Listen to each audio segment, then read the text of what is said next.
ఏడాదిగా timepass politics చేస్తూ ఉన్నది.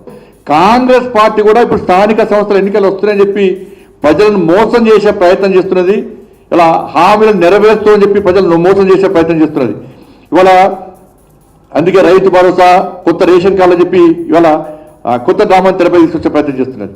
ఇలా 70 లక్షల మంది రైతులకు ఏటా 10,000 రూపాయలు మొన్న తగ్గించారు, పాత ప్రభుత్వం ఇచ్చేది.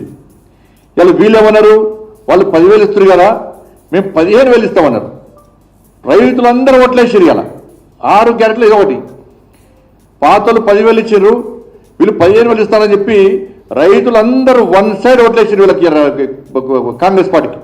70 లక్షల మంది రైతులు ఓట్లేసారు మీకు. వాళ్ళకు మీ మోసపూరితమైన మాటలు మీకు 15,000 రూపాయలు ఇస్తారని చెప్పండి. ఇవాళ 15,000 చొప్పున ఇస్తామని చెప్పి హామీ ఇచ్చారు. సంవత్సరం నుంచి ఇప్పటికి పైసలు ఇవ్వాలి. వాళ్ళు ఒక్క పైసలు సంవత్సరం నుంచి టైం పాస్ చేశారు.